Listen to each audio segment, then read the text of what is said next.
예, 안녕하십니까. 유한양 헬스타입니다. 나는 2023년 12월에 은퇴할 것이다. 경제적 5천만 원을 만들 것이다. 백수처럼 살 것이다. 일하고 싶을 때 일할 것이다. 나를 위해 살 것이다. 좋아요, 구독 부탁드리고요. 저의 은퇴 후의 삶은 굉장히 심플하고 간단합니다. 아침에 둘째를 어린이집에 보내고 더 보고 싶으면 더 볼 것이다. 커피를 한 잔 마시고 모닝 독서를 즐기면서 오후에 맛있는 점심을 먹고 글을 쓸 것이다. 그리고 유튜브 방송을 할 것이다. 첫째가 돌아오면 같이 독서를 하고 여행 계획을 짤 것이다. 어떻게 하면 더 행복할 수 있을지 고민할 것이다. 장을 보고 가족과 함께 맛있는 저녁을 먹을 것이다. 하루 독서를 끝내고 토론을 하며 생각을 공유하고 추가적 수입에 대한 고민을 할 것이다. 내가 하고 싶은 일로 말입니다.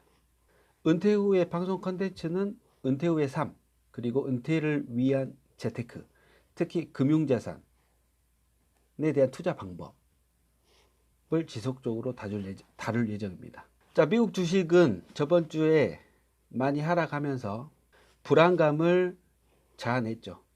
2020년, 작년이죠. 3월 저점을 필두로 해가지고 빅테크, 즉 빵 주식이라고 하죠. 애플, 페이스북, 넷플릭스 등등. 페이스북, 오케이. 그리고 아마존 지속적으로 상승해 왔다. 그리고 9월 큰 조정 이후 약 15% 정도, 나스닥 기준으로 말이죠. 빅테크는 그 이후에 주춤했고 QQQ는 사실 10% 이상 더 상승을 했습니다. 그리고 러셀 2000 중소형주 추가적으로 실적과 향후 미래가 밝은 산업 위주로 섹터별로 순환을 했고요. 다시 한번 조정의 공포가 드리우고 있다. 근데 오늘 선물이 나스닥 100 같은 경우에는 1% 상승하고 있어요. 지금 현재 이제 9시인데 제가 7시 반 정도까지 확인을 했거든요. 나스닥 100이 1% 이상 상승하고 있다는 것은 애플, 아마존, 마이크로소프트가 2% 이상 하락할, 죄송합니다. 하락이라나. 상승할 징조다라고 볼 수가 있고요. 물론 오늘 네스캡 바운스가 나타나면서 살짝 반등을 주면서 더 하락할 수도 있습니다. 저의 계획은 변하지 않죠. 5%가 저희 시드로 5%가 하락하면 5%가 매입이 들어가는 거고요. 남은 현금 자금에. 그리고 10%가 추가적으로 다시요. 5%가 추가적으로 하락을 하면 현찰에 TIP를 매도를 하고 10% 정도를 들어갈 예정입니다. 사실 저번 주 같은 경우는 슬슬 공포감이 굉장히 밀려오기 시작한 게 사실입니다. 공포감. 그래서 주식을 더 사야 되죠. 모든 계획은 다 짜져 있어도 사실 불안합니다. 그게 바로 주식시장이죠. 주식시장이란 그런 것이고 역사상 최저금리 그리고 역사상 최대의 유동성, 돈이 많이 풀린 상태에서도 이런 공포감을 느낀다. 왜냐하면 나의 소중한 자본이 하락하면 기분이 안 좋기 때문이죠. 잃지 말아야 합니다. 잃지 않는 것이 중요합니다. 오랫동안 주식 시장에서 머무르는 것이 필수적입니다. 다시 한번 말하지만 전체 시드에 각각 하락이 진행될 때 5% 조정 시에는 전체 시드의 5% 매수, 다시 5% 조정이 들어가면 10% 매수, 다시 5%가 들어가면 조정이 들어가면 10% 최종 매수. 이게 저의 계획의 전부입니다. 그리고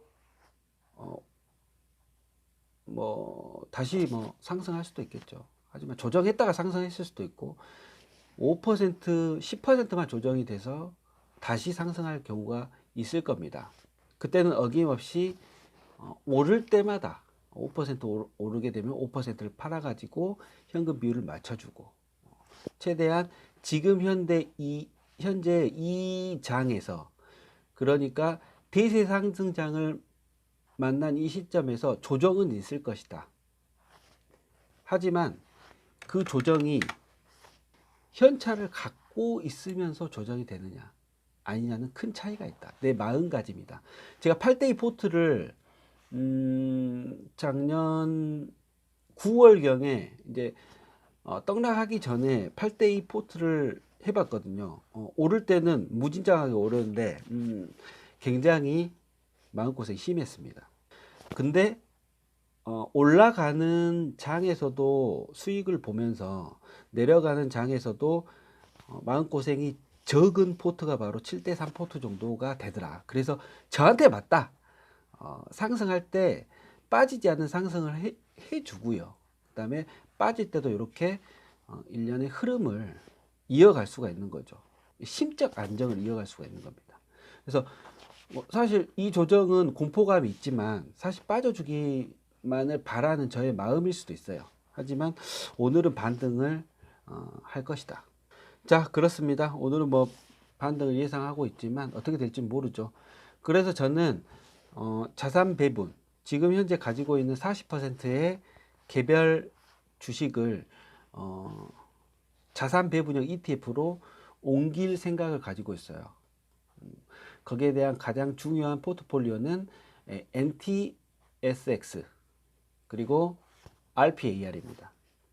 NTSX는 67% 정도, 그리고 33%, 나머지 33%는 RPAR로 이 두 개 ETF로 끝내는 겁니다.